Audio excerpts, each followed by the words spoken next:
City Council convened in open session, thank you, and that all members are present. Our first item is the overview of the 21-22 Budget and Community Investment Program. Mark? Well, Mayor and Council, I'm actually going to provide an update on the 22-23 budget and CIP. I'm going to update that memo to the mayor very soon here, very soon. Sorry. I'd like to begin with... Let's move to item 2 then. There we go. I'd like to begin with thanking the Team Plano for their dedicated work on the budget for fiscal year 22-23. Our employees are truly our greatest asset, and Team Plano met every challenge this year to serve the Plano community and keep Plano the city of excellence. During the budget process, I met with each council member to hear each member's priorities, followed by my team and I meeting with each department to receive updates on city operations. A quick summary is the Plano economy and service demands are back to pre-COVID levels, and the organization is operating at full capacity while simultaneously playing some catch-up from COVID. The city manager's recommended budget does not propose adding any new programs, but recognizes the city is challenged to keep up with the service demands and expectations for excellence. This year, we're in a different environment post-COVID. During the budget process the past 2 years, there was a significant amount of economic uncertainty. And with that, the recommended budget in each of those years brought forward minimum requests. The past 2 years, the city was fortunate to receive federal funds through the CARES Act and ARPA funds that allowed the city to weather the COVID economic roller coaster without impacting service levels. Without those funds, the city and the community would have been significantly impacted due to the financial shortfall the city faced in sales tax, hotel motel taxes, and the city would have faced operational decisions. Over the past 3 years, the city has passed a rate equal to or close to the no new revenue rate or the effective tax rate. This year, the city spent the first half of the year listening to our citizens and collecting feedback. The information from the listening tour and the citizen survey are important coming out of COVID to assess the needs and priorities of the community. This strategic effort confirmed the community does not want to see a reduction in services, and the city is a service industry, and we are subject to the same economic conditions affecting the rest of the city. We've seen significant inflation, supply chain disruption, labor shortages, or challenges which are affecting our financial condition. The city of Plano is the best value for any city in the Metroplex and possibly across the state of Texas. This is due to the commitment to the goals which have made Plano the city of excellence. While many cities achieve 1 or 2 of these goals, the ability to balance all 5 each year makes Plano the envy of many communities. And the city manager's recommended budget is continuing with a balance of the same 5 goals that make Plano the city of excellence. Those 5 goals are our financial policies. The city manager's recommended budget brings forward a balanced budget and maintains the city's commitment to the city's sound financial policies, including maintaining reserves, funding liabilities annually, paying cash for maintenance items, and treating our enterprise funds like a business. These policies help the city consistently achieve a AAA bond rating, which saves the city interest costs and ensures the city can weather economic cycles without dramatically impacting service levels for citizens or businesses. Our second goal is our people. And as an employer, we want to ensure we are competitive at attracting and retaining our greatest asset. We recognize that we are in a competitive marketplace and must compete for talent within our market, including the public and private sectors. The city continues to monitor the market for salaries and compensation to ensure the organization remains competitive for personnel, and the fiscal year 22-23 recommended budget includes funding for a 3.5% across-the-board increase, compensation plan adjustments, training and equipment, and 52 new positions. The salary increase will total $8 million across all funds, and the new positions total $5.3 million. Goal 3 is quality infrastructure, and we are an aging city, and we have prioritized making sure that we keep up with maintenance and repair of our assets. This ensures our community will stay vibrant and attractive. The city will continue to maintain assets at a high level and be proactive in providing needed repairs. The Community Investment Program will include $330 million worth of projects during fiscal year 22-23, and additionally, prior CIP projects that are coming online require operations and maintenance fundings of $988,000, which also includes 7 new positions. The recommended budget also includes $18.2 million in American Rescue Plan Act funds. These funds were applied to public safety salaries per the previous direction of City Council. Goal 4 is the service demands and programs. The city will continue to provide high-value programs and services for our citizens and businesses. The city is continually recognized as having best practices, accredited and award-winning departments, while looking for new ways to innovate and benefit our community. There are no new programs proposed in the 22-23 budget. However, there are resources requested to allow existing programs to meet the service demands of the community. The last goal is affordability and property tax. The city manager's recommended budget complies with the city's financial policies and applies the one-time ARPA funding to public safety salaries as discussed, resulting in a tax rate of 42.65 cents per $100 of assessed property values. This equates to a 2-cent property rate reduction from the current 44.65. The city has a maximum 20% homestead exemption currently in place and also the senior tax freeze. The seniors with the freeze will not see any increase in their tax bill while their freeze is in place. The city of Plano continues to have the lowest tax rate burden of our surrounding cities while providing the highest level of services. The drivers for the additional resources in the 22-23 budget needed to respond and address the increase in service demands have been driven by public safety and security, including 30 positions, including mental health officers, firefighters, and technology positions. Infrastructure and CIP needs to add 15 positions, including engineers, planners, and neighborhood inspectors. And the third driver is our inflation and COVID-related costs. The result is a recommended budget that will stay true to our values and will provide high-quality programs and services to meet the needs of our citizens and businesses and keep Plano the city of excellence. The average home value has increased in Plano from $396,673 to $493,927, which is approximately a 25% increase in the average home in Plano. As a reminder, while the market value might have increased 25%, the taxable value is capped at 10% increase for some properties. But if you're over 65 with a freeze, you will not have that increase. As mentioned earlier, the city has additional exemptions on top of those. The tax rate needed for the proposed budget is reduced from last year, but slightly above the no new revenue rate. The resulting impact for the tax bill for the average home is $268 annually, or $22.35 per month. Over the next several weeks, information regarding the no new revenue tax rate and the voter approval tax rate will be presented to City Council for discussion. Additionally, I will be having additional one-on-one meetings with council members to discuss further the budget and answer questions. The majority of the discussion tonight has been on the city's general fund, where property taxes are an important source of revenue. This year, I need to make note that our costs in the water and sewer fund and environmental services fund have increased due to our contracts with North Texas Municipal Water District. They're experiencing similar issues of inflation, supply chain, labor issues, and increased service demands, which are driving their costs, as they reported to council earlier in June. The city manager's recommended budget passes through these increased costs into our rates to our residents and corporations that pay for service.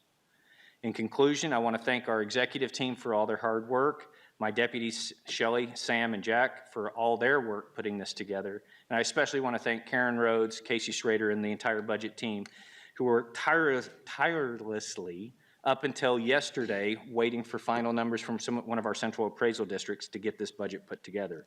With that, Karen, would you go ahead and present the 22-23 budget to City Council? Good evening, Karen Rhodes, Budget Director, City of Plano.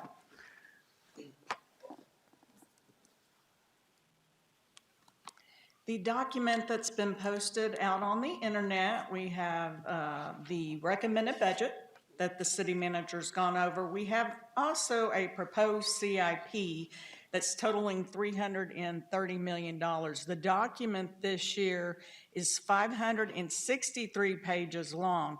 I told the executive team this morning, only the city manager, his memo's 3 pages out of all that CIP. That means all those other pages are projects that are going on here at the city of Plano. It's just absolutely amazing. As mentioned by Mark, the budget has been built regarding our goals that we have, which is to keep up our quality infrastructure, handle our service demands, Make sure that we're adhering to our financial policies and our AAA bond rating. Make sure the property tax is affordable, and then, of course, to go ahead and handle all our personnel and our staffing issues, including a salary increase this year. Oh my. The budget focus this year was on our public safety and service demands. We have firefighters that are needed to handle 2 different ambulances that we're going to be bringing on. We're hiring 2 mental health police officers to handle crises. We have 7 different technology positions that are needed to become on. Quality infrastructure, we're hiring engineers, planners, and of course neighborhood inspectors. And then we're having to handle our inflation costs and then COVID delay costs. We have included in the budget over $2 million just handling inflationary costs among the different departments. In addition, at the August 13th Saturday budget work session, you're going to hear about our health insurance fund. Our health insurance fund has started depleted our fund balance during COVID, and it's continuing going down due to the fact that a lot of people did not go seek medical treatment during COVID and have now been going in. So our health claim funds have been going up. The combined budget resources, or this is your revenues for the city. Taxes is the number 1 at $328 million. Your charges for services is number 2 at $249 million. Now, the majority of that charges for services, that's going to be your water and sewer and your solid waste charges. Your third top one is fund balance, which totals 102, and that's according to our financial policies. Your budget expenditures totaled this year $677 million. Between that and the CIP that we're going to be presenting on August 8th, the total budget for the city of Plano now totals over $1 billion. Once again, water and sewer is leading on the expenditures. And once again, that is due to the fact that we have the North Texas Municipal Water District contract. It has really gone up, as Mark had mentioned. They were hit just like us with a bunch of inflationary costs. They've got staff shortages. Everybody is seeing the same thing. So your number 2 expenditure is going to be for public safety, and it totals 26.4% or $178 million. General government is your 3rd largest expenditure at $110. However, that does include the transfers that we have going out to, like, your capital maintenance fund and technology funds. So that includes your transfers. The total for the general fund budget is $362 million, and of course half of that is for public safety and health, followed by our non-departmental and our transfers at $75 million, and then your 3rd largest goes to Parks and Recreation at 9.2% or $33 million. Just wanted to show y'all this chart. This is inflationary costs. I'm sure y'all have all read about this and seen it on the news. They keep going up and up and up. The June reading was 9.1%. August 10th, they will come out with the July reading. I hope that it starts going down, but this is where we're currently at today. Let's talk about your property tax roll. We actually are still, Denton County, the Denton Central Appraisal District, they had to give us a certified estimate the other day. They are not completed with their roll. By law, if you have a county that has 250,000 or more people, you can take a little bit longer, and all they needed to do was give us an estimate. So they're at 90%. You're supposed to be at 95%. Collin County, the majority of your roll is in Collin County, and we have their final numbers. We are still waiting on Denton. So the information that I'm going to show you tonight has their estimate in it, and then the certified values. I am hoping we're going to have a whole tax rate discussion on Monday, August 8th. I am hoping we will have more updated numbers by then. So we have not totally finalized these yet. I just want to let y'all know. The recommended property tax, as Mark just mentioned, we are planning on going down by 2 cents, 42.65 cents. That's what is included in the documents today. The information that we have right now, when you go and calculate the no new revenue rate, it goes down to 41.77 cents. Your voter approval rate is 43.8 cents. The voter approval rate is the rate that states if you go over that, you need to have an election in November. So we are not going to be in that. If y'all decide you want to go down to the no new revenue rate, we need to come up with $4.5 million to cut out of the budget. The final certified no new revenue tax rate and voter approval rate, we are scheduled to discuss that on Monday night, August 8th. The City Council at that evening meeting will also need to decide, we have a publication that will need to go into the paper the next day. On this publication, you need to vote on and decide what your tax rate that you're proposing to go through the whole budget process. You cannot go up from that tax rate, but you can go down, and it does go into the paper. Tentatively, we have a public hearing right now. We have one scheduled for August 22nd and one for September 12th. If for some reason you do go by the the no new tax rate at that 41.77 cents, you do not have to have a public hearing. However, normally y'all decide you're going to have a public hearing. So last year, we just did it on the same day that you adopted the tax rate. Your assessed property value right now is at $51.9 billion. You have existing property that's coming online that totals $3.6 billion. Your new property growth is $573 million. Your change in your base or your existing properties went up 7.67% overall, including new growth. You've gone up 8.87%, so nearly 9%. Something that is going on, if you go and you look at the residential versus the commercial, commercial was overtaking residential a couple years ago. You will see back in 2021, we were at 53% on the commercial side.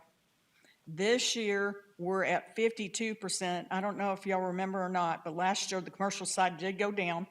That was the delayed effect of COVID's. You haven't gone down this year, maintained about the same value.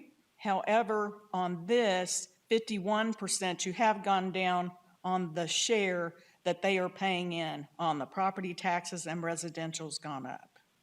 Like I said, we will have more discussion on the tax rate and the tax roll on August 8th. This chart shows if we take the assessed property value times the 42.65% or cent tax rate, we should be getting in $221 million. Out of this, 109 million or 49.2% is coming in from the residential side. That compares to 48% from last year. On the commercial side, you're getting 86.9 million or 39% compared to 85 million last year. And then your multifamily stayed about the same at 11.6. It's the difference between 24.6 and $25.6 million.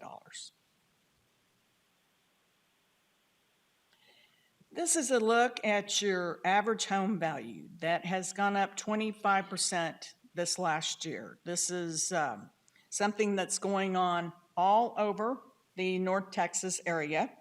The new total for the average home value is $493,960. When you go and equate all our exemptions, we have $12.5 billion that comes off the tax roll in exemptions. This is exemptions for residential, disabled, tax abatements, all that's included in there. Your savings from this exemption total $53.2 million, and then your over 65 tax freeze, the savings going to be $6.1 million. Before we lowered the tax rate to that 42.65 cents, that number was around $8 million. They had substantially gained. So, but since we've lowered the tax rate, it's going to equate to about the same as last year. This is a look since 2009-10 on the actual tax rate that was included in the budget versus the no new tax rate. As Mark had mentioned, the last 3 years, we have passed the no new tax rate or something near the no new tax rate. Right now, here's where we stand today. Included in the recommended budget is 42.65 cents. Your no new revenue rate right now is 41.77 cents.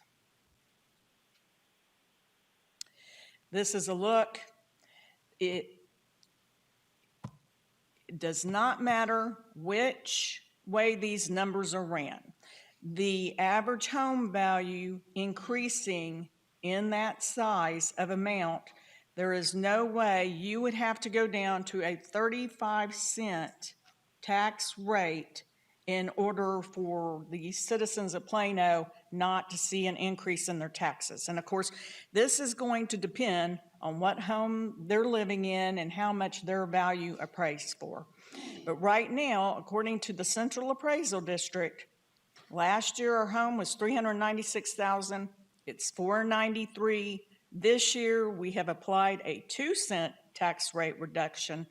At the end of the day, it's a $268 increase for the average house value. Looking at it another way, this is the adopted from last year was $1,417. If you were to go down to the no new revenue rate, you go down to $1,651, you still have an increase. Now, once again, this is looking at the average home value. Every single home is going to be different. This is just the average for the whole city. Now, if you go down to the no new revenue rate, we've got in here 42.65 cents. You go down to the no new revenue rate at 41.77, they would save $34 off this scenario. This is a look at all 4 of the entities that the taxes are paid into. The City of Plano and PISD's numbers or values, that's what everybody's projecting here. We have not heard from Collin County and have not heard from the College District. But if you were to add up everybody right now based on an average home value, they would be paying in $8,871. Sales tax. Sales tax is one of our financial policies. We have been under that 3-year average ever since, 2008? I think I've got, yes, since 2008. These are the various scenarios that we have followed the last couple of years. Wanted to let y'all know, I think actually the city council, some city council members had mentioned this. We do the 3-year average, we net out any audit adjustments, and then that's normally what we go in and project. Well, this year, if we were to do the 3-year average, we're collecting $104 million this year. Your 3-year average would be at $95 million, which is significantly lower. So y'all told us go in and add inflation into the number, and that's what we have done. We've added a 7% inflationary factor in here. So here's what is included in your budget. Let me just go past that. Right now, $104 million is what we are projecting we're going to collect this fiscal year. We did the 3-year average, added the 7%. So for next year, we are projecting $100 million. This 3-year cap has worked really well for us. In fact, I know a lot of other cities that are starting to use it. It insulates you, like if a recession's really coming, as they're all mentioning in the news. We do know that we have peaked as far as our increases. On the August 13th City Council work session, I'm going to bring you a whole bunch of sales tax numbers back so you can see what's actually going on. But this is where we are today. Our sales tax cap policy has been wonderful. We have been able to add $24.9 million to our capital maintenance fund, 6.8 to the economic development incentive fund, plus a host of other one-time expenditures have been funded by that sales tax cap policy. This past year, y'all decided our excess sales tax from last year totaled nearly $3 million, and we did put that into the capital maintenance fund. Some budget highlights. As Mark mentioned, we have no new programs or services included in here. We are at 30 days of working capital in the general fund. We have $18.2 million that has been applied to the public safety salaries. We also have 2 cents of the tax rate. $10.3 million will go into the Economic Development Incentive Fund. The 3.5% across the board salary increase totaling $8 million has been included. Public safety expenditures, we are adding in $6.9 million for public safety. That includes 23 positions, equipment, and program enhancements in police, fire, and public safety communications. We added in an additional $2 million for the capital maintenance fund transfer. Your library books are at $1.4 million on libraries. We also have funded, it's not in the general fund, it's in the technology fund, $1.6 million to change out their RFID library book software technology. CIP coming online totals $988 million, or $1,000, so sorry, 7 additional positions. And in keeping with the philosophy that was discussed during the 2021 bond referendum, we always have to tell citizens, well, if all the bond packages do pass, after we issue all the debt, after 4 years, at that time, we may need to increase the tax rate 2 cents. We're not increasing the tax rate 2 cents. What we're doing is we're pre-funding on the debt side, and we've got our debt rate going up gradually. So at the end, in 2024, we will not be having to increase the tax rate. And more of that will be discussed at the August 8th budget work session. This is a listing of the 52 full-time positions. For the general fund, it totals $4 million. Public safety, as we did mention before, is 23 positions. 16 of those are the firefighters that are going to be going on the ambulances. 7 is for CIP coming online. And then we have a host of other positions, including over in property standards for the short-term rental program that recently we're going to be implementing. In addition, we have several other positions that are being added over in these other funds, including what I've already talked about on technology services. We have 7 full-time positions that are needed over there. The total cost for all new positions is $5.3 million. CIP operating expenditures coming online. Whenever you have a bond referendum, we always mention to the public, hey, if these projects are passed, we're going to need this operating expenditure, so we're following through on our plan. Some of them included in here is funding for utilities, custodial expenses at the Fire Training Center, Harrington Library, and the Oak Point Recreation Center pool. On Parks and Recreation, this is the addition of full-time positions, vehicles, and equipment for Oak Point Park Nature Center, hillside improvements, athletic fields, and the Collin Creek Park site. Engineering and Public Works, we needed several additional full-time positions, vehicles, and equipment for the expanded project load associated with the bond referendum. Just some other information. Water and sewer. We received June 30th, they are going to have an increase of 13% on the wholesale water rates. Originally, we had planned on a 5% increase. When we received the letter, we went ahead, we're bringing back in Wilden Financial Advisors are currently working on updating our water and sewer rate model. We will have a presentation to City Council at the August 13th budget work session. In addition, the water year ends July 31st. It looks like we're going to use 22 billion gallons.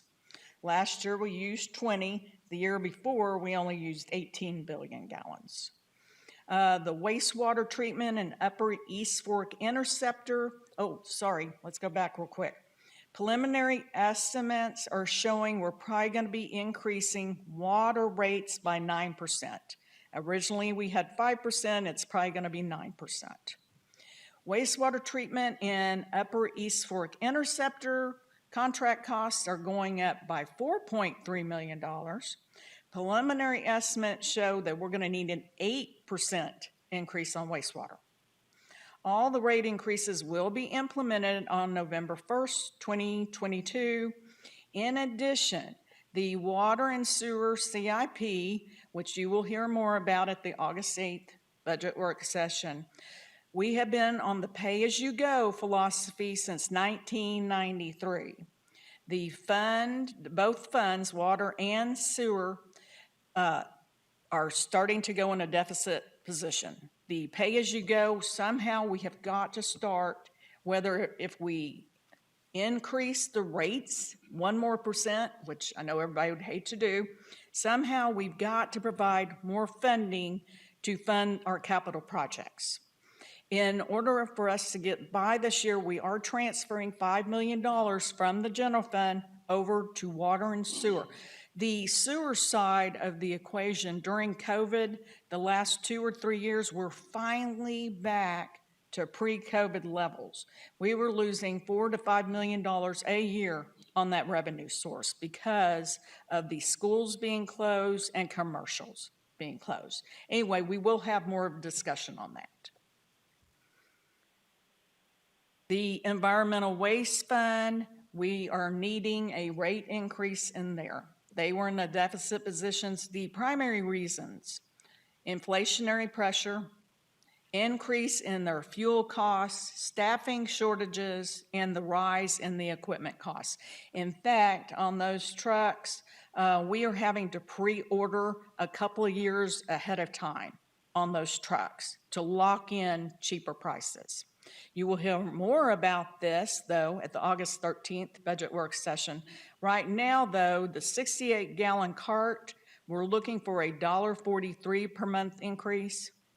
The 95-gallon cart, a $2 per month increase, and an extra cart would be a $1.67 per month increase.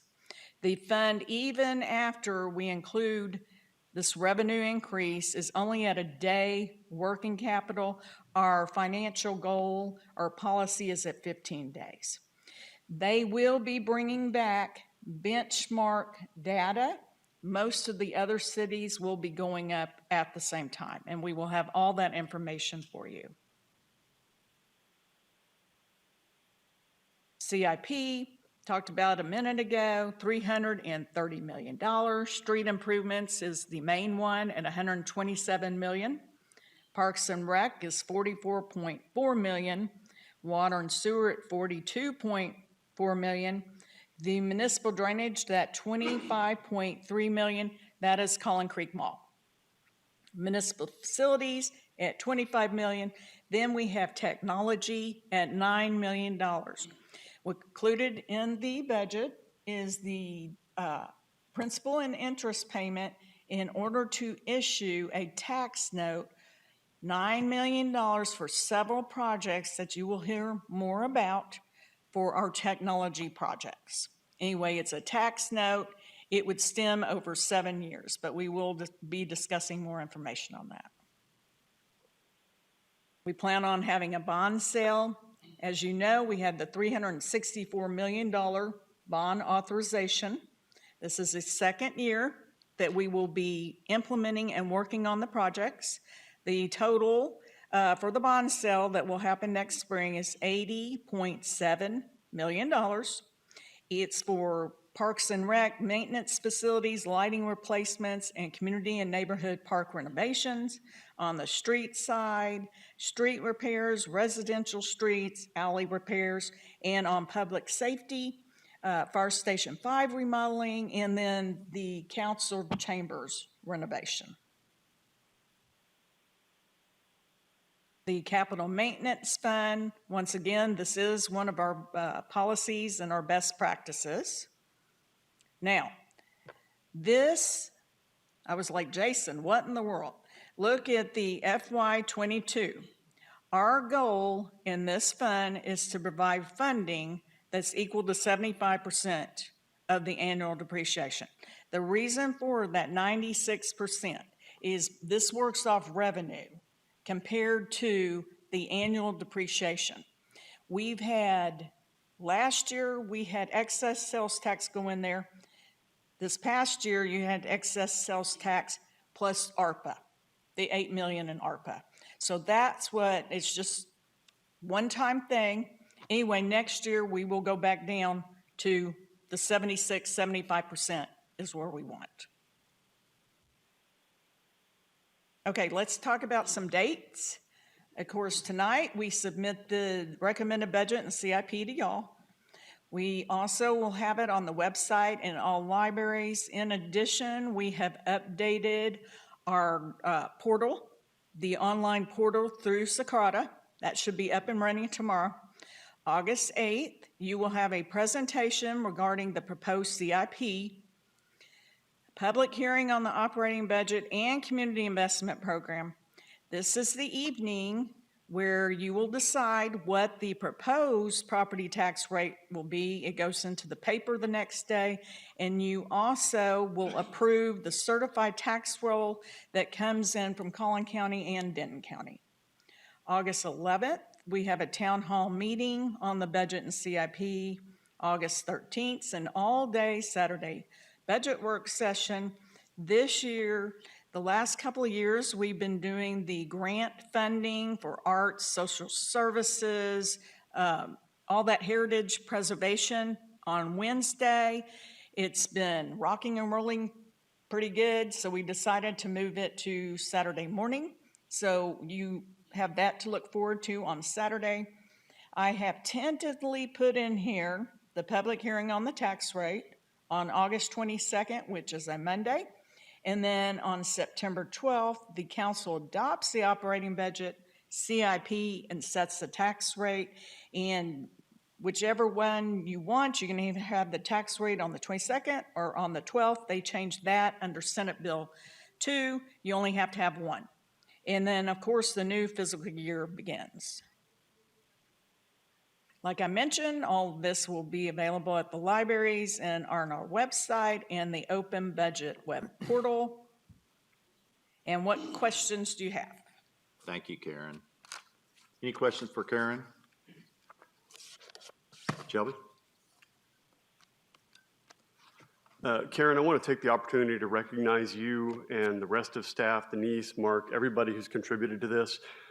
Putting together a budget like this under the conditions that we faced for the past couple of years isn't easy, and we've all made it less easy. So I'm deeply appreciative of the efforts that have gone into this.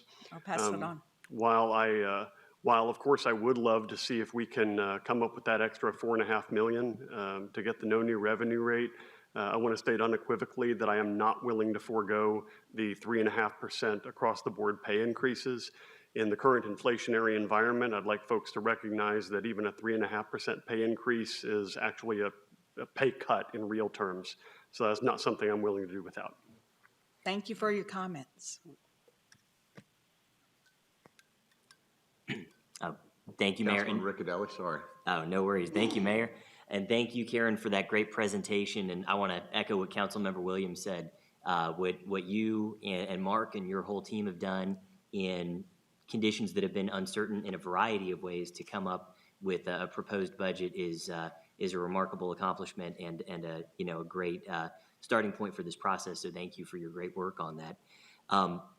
Just as a preliminary question, I wanted to talk about budgeted attrition in positions. And I noticed in the budget that it looks like in different funds, it's budgeted at either 4% or 1%. And my recollection is that historical attrition may be higher than that. And so I was wondering how we came up with that attrition and what impact that would have on the budget if we used historical attrition rates. That's a very good question. What he's asking about is the attrition. For different funds, we use different attrition rate. The way the budget department does do all salary and benefits, the way we calculate salaries, all the attrition, all the savings, the minute we do the salary projections have already been accounted for, like for the last 8 months, okay? We have to come up with a figure, and it is 4% right now in the general fund. Some of the other funds, though, like water and sewer and municipal drainage, they had a higher attrition rate, like 18%, but we've already accounted for that, and now they're not having as many labor shortages. We call up the director themselves, when are you planning on hiring XYZ? What are you seeing for this? We work with HR. So all the attrition's pretty much in here. Now, I will tell you this, if you were to look, normally we have on the annual budget for 2021 versus the reestimate for 21-22, normally you'll see salary savings in there. We don't have it this year. Two primary reasons. Mid-year, we saw what was going on with the health insurance fund, went ahead and increased the reestimate 5% on the health insurance side. So that took care of that. Also, we would love it if people would quit retiring. We have a lot of retirees. Normally, we go in and we project every year $2 million. We're over $3 million, and we are not even at the end. So that took your salary savings. Another thing on salary savings, it is not allowed to be used. We can't have departments don't call us up, hey, I need this for XYZ. I need this for X. We just don't do it. Agree, Mark? 100%. That's, we control that through the budget office so it doesn't become a float down to other operational aspects, because as we mentioned, our personnel costs typically are between 60 and 70% of our entire budget. The other thing that Karen was mentioning in this, when you look at our salary costs, that also includes our overtime costs. And we've seen a tremendous amount of overtime needed, which also translates into the positions that are coming back through. But to your point, Councilman, in this environment, over the last couple of years, our attrition rates have actually been remarkably low due to the stability of the organization. And what we've seen is people that were contemplating retirement actually held off, but now we're kind of catching up on that. And so some of those people are extremely tenured. We're seeing 30, 35, and 40-year employees retire. So they've accrued a little bit of leave over that time that we're paying out. Well, thank you for that information. And then another question that goes along with this, and my apologies if it's in the document. I can't say I've made my way all the way through the very thorough 932-page budget document yet, but obviously there's going to be lead time for the new positions that are in the budget. In fact, with public safety positions, you often hear of even an 18-month lead time. I know for police officers coming online. How is that reflected in the budget if we were to approve all of these positions? It is not. The last year, what we did, though, because it was prior to COVID, once we got finished rolling all this out, we went ahead and let them start posting. Now, several of the positions that are included in here have different start dates. It just depends on when the director sets. So That will be something more of an attrition or salary savings for next year. Gotcha. And Well, Councilman, on the Yes. public safety side, when those employees become our employees and start going through the training, we're paying them that entire time as Well, well. I guess that makes sense, yeah, before they come online as Yes, sir. being ready to be out there doing their job, we're still paying them, but I Yes, just sir. was, so I guess 18 months would be wrong, because that's until they're ready to go, but That's, just, yeah. that's until they're released in the field on their Yeah, own, but yeah. prior to that, they're still our employee and we're still putting them through training at that time. That makes sense. Well, thank you for that information.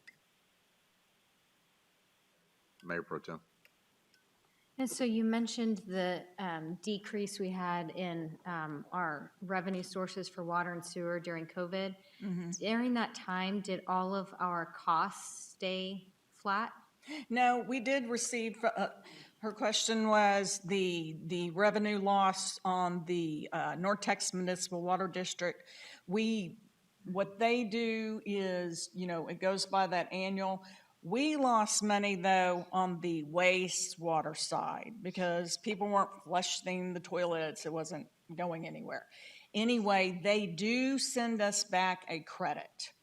Okay, we did get a credit. Off the top of my head, I don't know what it is, but it is included within the water and sewer fund that we did get back a credit. But you don't get a credit back for everything. You just get a portion of the operations back. On the wastewater side, they have a tremendous amount of debt that they're paying for. You do not get that back.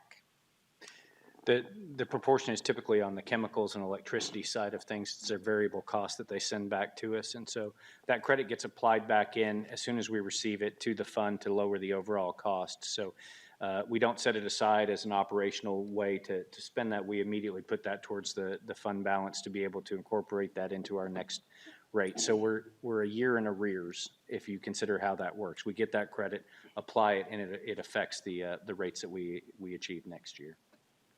Okay, my second question regarding the water and the sewer is, you said, we have to get our balance up so that we have money to pay for capital projects that we need. Did I understand that correctly? Yeah, that's on August 8th, you will see what's going on the water and sewer CIP. Okay. Okay, this is not the operating part, this is the capital improvement program. The operation side, we like to have 60 days of working capital. We're at 56 right now. What's going on the CIP, we have a number of capital improvement projects that we are needing to do. We've been on pay-as-you-go forever and not issuing debt. The only debt we've been issuing is to have the water meter change-out program. So this next year, we'd like to have a discussion, are we going to keep with the take-or-pay, or are we going to go back to issuing debt, especially on some larger projects? So for right now, we got the $5 million transfer. That transfer actually is pinpointed towards the Plano Parker parallel interceptor sewer project, because we lost so much money on the sewer side during COVID. Okay, well, then maybe I'm conflating a couple of the things you said, but is there an opportunity to take some of either the excess sales tax or that extra amount that we have in capital maintenance this year that you showed us and use some of that money for these water and sewer projects so that we don't have to raise everybody's everything this year? Oh, The okay. trash I think- cans, Is she the asking water, me, the can we sewer. forego some of the water and sewer rate increase if we take money from the other places? Because I think that the discussion was we had proposed earlier through ARPA funds and things like that to actually put money towards the capital maintenance program and offset some of that. When we did the budget, we still contributed some funds over there. We've not contributed as much as we proposed originally, but the aspect of being able to move money over to the water and sewer fund to cover some of those costs from sales tax, one-time use funds, things like that, that's not really in our policy right now, but as we start having this discussion about pay-as-you-go versus issuing debt for some of those capital costs, the debt costs, you're paying interest costs, you're paying it over the life of the asset, but it lowers the immediate side of things. Those are some strategic discussions we need to have with y'all. But right now, we don't have a direct pool to be able to pull from to lower that capital cost because it is an enterprise fund. So the way it's currently set up is the fund and the rates pay for itself. So we would have to find something to help try to alleviate that, which we've done a little bit with some of the fungibility of the ARPA funds as it comes through. But it is in our sales policy to use excess funds Yes, for it a is. one-time cost. So if there is a one-time Correct. cost over there, we could put it towards that. Yes, That's and what that- I was trying to get at. You are correct. And you can, I mean, you can move that over into the water and sewer fund. If for some reason at the end of this year, right now we have projected 104, say it comes in 108. That $4 million, if you want to transfer it over to water and sewer, yes, you can. Yes. Okay. But we do want to have this discussion because for a year, it used to be $10 million we were transferring in for CIP. Went up to 12.5. The $12.5 million is just no longer cutting it. It's just not cutting it. Everything's gone up. We had a tremendous loss of revenue on the wastewater side. Of course, you know, now we're in a drought right now, but the last couple of years, we had excessive rain, did not meet our revenue model at all because of that. So, but yes, you can do that. Okay, so I'll just make one quick comment. I know we don't want to all go into our long opinions, but I'll just say, as you all know, we have lots of inflationary costs, like you just said, but from the citizens' perception, every day I see somebody posting, I can't afford school supplies. I just got a statement from my bank, they rejected my electric bill. The idea that we're going to we're going to decrease our tax rate, but they're going to get an increased tax bill. We're going to increase how much their trash can costs. We're going to increase their water bill and their sewer. It's just hard for me to swallow, to hand that all to them. So I'd love it if we can find a way not to do it. I understand if we can't, but it's just hard for me to sit up here knowing how hard it is for a lot of our people right now to do that. Well, our philosophy's been, we pass through all costs on North Texas Municipal Water District coming on. We have not added, we have not changed that philosophy. We haven't added, hey, we're gonna add like a percent onto our rate increase just for CIP. We just haven't done that at all.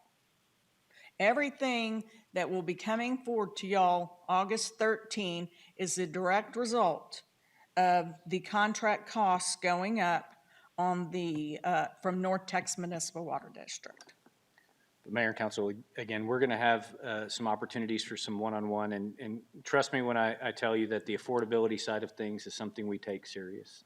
For us, we know the citizens side of things, and I think we've proven over the last several years that we're sensitive to that. But part of our challenge is also making sure that we're paying for and accounting for those financial policies and taking care of those services in a way that does not put additional risk into our models as well. So I'm happy to discuss these further. We'll get into a lot more of that and talk options. But for us, I think we also want to make sure that there's a balanced approach to that.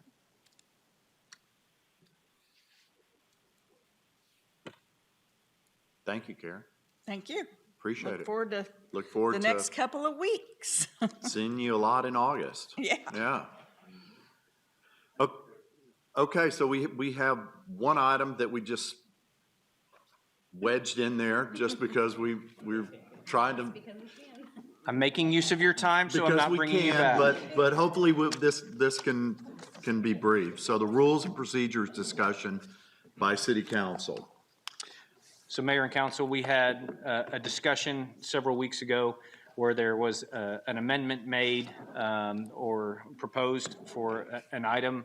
We got into the council's language for their rules of procedure, and there seemed to be some difference of interpretation on that. Specifically, when you look at section, excuse me, here we go.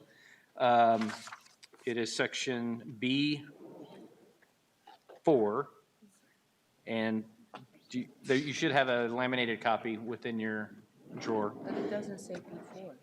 Oh, sorry, I'm looking at B4. So I printed off what was, there we go.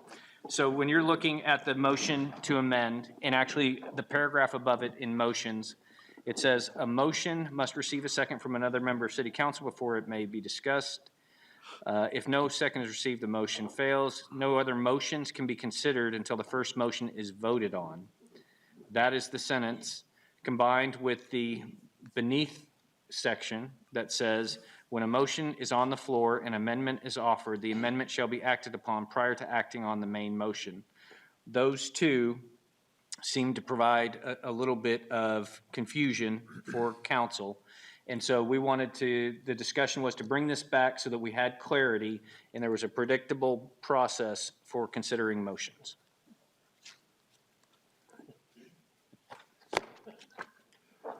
I'd like to make a motion to amend the language.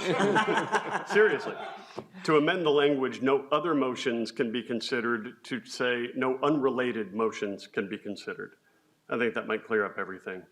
A motion to amend, a motion to table, something that is related to the current motion. No, that's not just. It's not for I action, don't think that. but we'll put it on for action Right, on right. the 8th.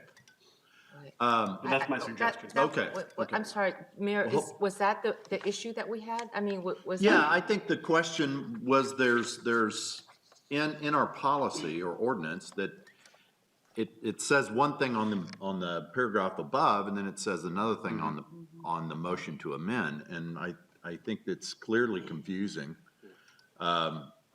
I think the spirit in which this was first crafted, when it says no other motions, meant unrelated, like motions on different matters. Yeah, but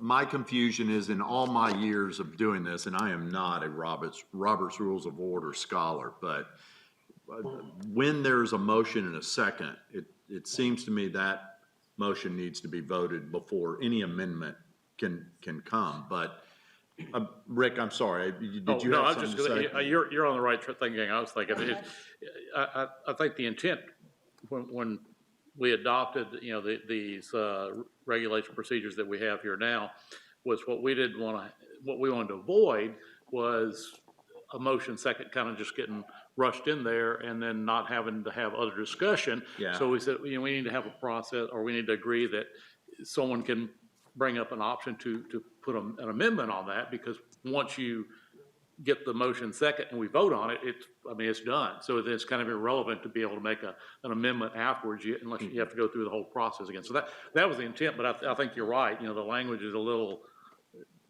less than super clear. We understand. I think we had just forgotten because it's never really came up until 3 or 4 meetings ago. So I think amending it to simplify it somewhat would be good, but all in all, its intent is good. Hold on. Okay, so let me just, Go ahead. let me see if I understand. I'm kind of slow at this. So someone makes a motion to approve, and then someone seconds it immediately. But then somebody like Anthony or Shelby jumps up and says, but wait, Or Julie or me. I mean, But could be wait. anybody. there's something else that I really want you guys to consider, like 1, 2, 3. So what do we do at that time? What is the current procedure for dealing with that right now? I think, Deputy Mayor Pro Tem, I think that there's been a long practice of what I would call friendly amendments, that people have made suggestions and they have been incorporated into original motions. People have, and I think the motion to table earlier this week was one of those where it came back and there was further discussion. There was a revision of the motion to adopt that. I think on the, what I'm going to, and this is just Mark's term, so I apologize, the friendly side of things seems to go very smooth. When there is something that there might be slight disagreement on, I think that's the aspect that we're talking about, where there's this aspect of an alternative or something that's a little bit different, and how do you consider that if the person that makes the original motion is unwilling to amend their motion? Did I capture that fairly? I still don't understand. So where do we vote? I mean, at the point where there's a motion and a second on the original, resolution, then there is a suggestion for an amendment, and that one is also supported by somebody. So what do we do? are we incorporating them all into the original motion and vote on the amended motion? Or do we vote on, do we want the amendment at all first? And then if that passes, then we do another motion in which incorporates the amendment into the original. Yes, You've described it very well. yeah, well done. Is that the way that we are? That's what's being discussed right now. That's the way it would work under the way it's written.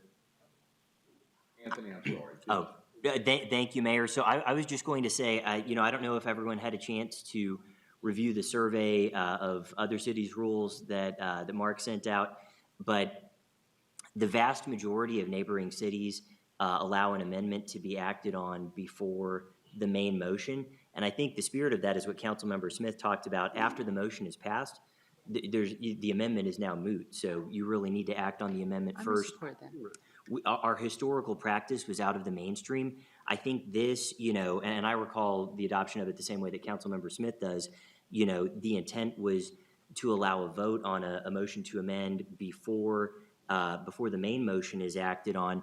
I think the part before that, it's really no other main motion, unrelated motion, to use Councilmember Williams' words, can be acted on. If somebody says, I just want to do something different, that would be out of order. But if somebody says, I'd like to tweak that motion, then a majority of the council could vote to do that. And I think that, obviously we're a city of excellence, and sometimes excellence means being different from other cities in ways that are better.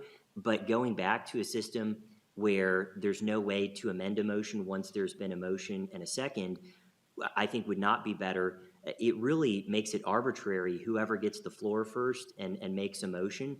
And our typical practice is somebody will just, kind of turn on their microphone and make a motion. So this could lead to chaos where, people who have different visions of what the motion on an item should be are just gonna, it's gonna be like Jeopardy to compete who can get it in first. And even if we wait for the mayor to recognize us, that puts the mayor in an awkward position, because whoever he recognizes first is going to get to decide what we're voting on without, even if a majority of the council wanted to vote on something. Anthony, I think my confusion isn't about the motion to amend, because I'm in total agreement that if Okay, there's an amendment, we need to vote on whether or not we want to amend. Yes. My problem is, I think at the last, I can't remember which meeting it was, that we basically just incorporated the amendment into the original ordinance, and then we just did a one-time vote. And I think that's irregular. I think we need to separate those two votes. Are we going to do the amendment? Okay, yes or no? If it's yes, then we do a second vote in which The one you're talking about was my motion, and you're right. It would have been cleaner because it wasn't an interrupting motion. What we're discussing here is the concept of an interrupting motion. You've got one motion that's out on the floor, you make an interrupting motion to tweak that in some manner. What I did in that meeting was there wasn't a motion on the floor. I just made a standalone motion to amend the ordinance before us. We voted for it, and then we were left with having to make a whole new motion to pass the thing to begin with. It would have been more efficient if I had simply said, I vote to pass this with the following amendment. Then we would have just taken one vote. But in the case of an interrupting motion, I think, as has been articulated a couple times here. That's not what I said. I'm Oh, sorry. well. My Then I question. misunderstood. So if you're saying I want to make the modification, I want to amend the original whatever ordinance that we want to adopt, then we need to vote on that first. Yeah. Yeah. And then come back and say, okay, now that we have, Seconded it, and that caused us to have to vote on the amendment. right. Yeah. And then once that amendment if it passes, then we have to still come back to the original There's an ordinance. original motion. Instead of, I think that last one, it's just really confusing. Mr. Mayor, if I may, Yes. Go ahead, Rick. to kind of solidify some of the things that the Deputy Mayor Pro Tem is saying, and also Councilmember Riccadelli is saying, here are my thoughts.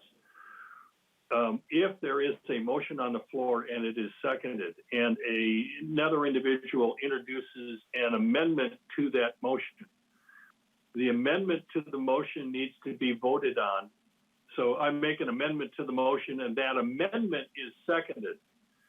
Then the amended motion is voted on, or the amendment to the motion is voted on. But you're right, then you have to come back to voting on the now amended motion. So it's gonna take two votes. The vote to amend the motion, and then a vote to approve the amended motion. Mayor Pro Tem? So I just want to make sure then, because what I'm hearing y'all say is we are amending motions, but what we've done sometimes is people have said, motion to approve, and then somebody has come back and said, I want to amend that to table.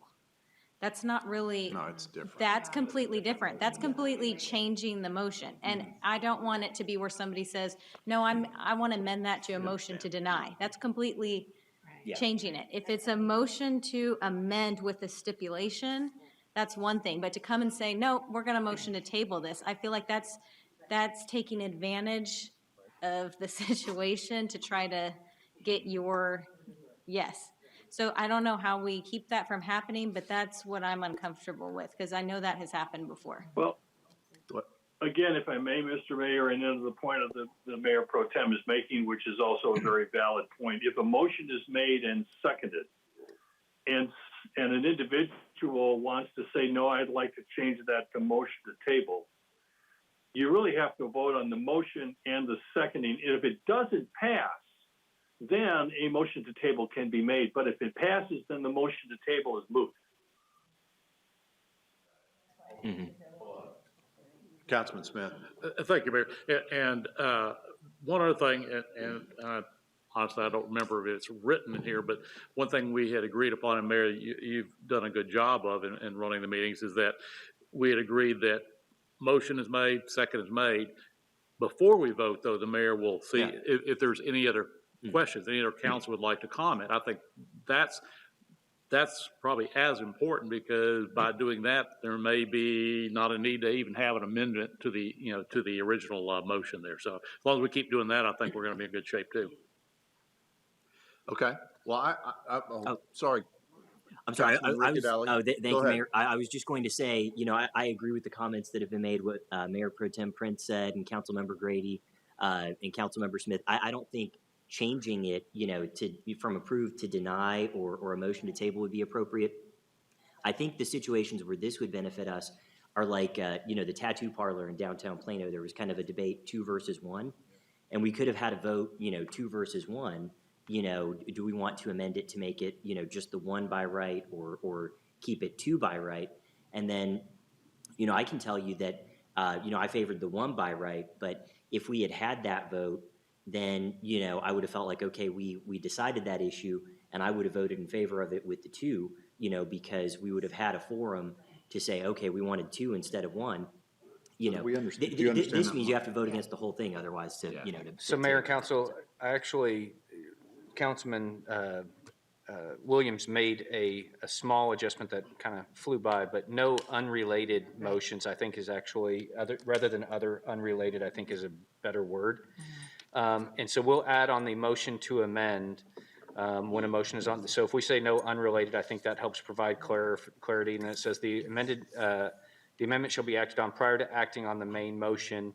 And then so we need to clarify that the amendment will be acted upon, then the main motion will be acted upon. So we're going to separate that a little bit in the sentence. I understand. And bring that back. I understand it. We might make it even more specific to avoid future confusion, just instead of saying no unrelated motions, saying no motions other than a motion to amend can be made.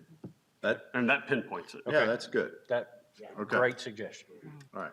Everybody okay with that? Yes. We'll bring it back at the next meeting and make it an action item. Got it. All right. There being no further business, the meeting is adjourned.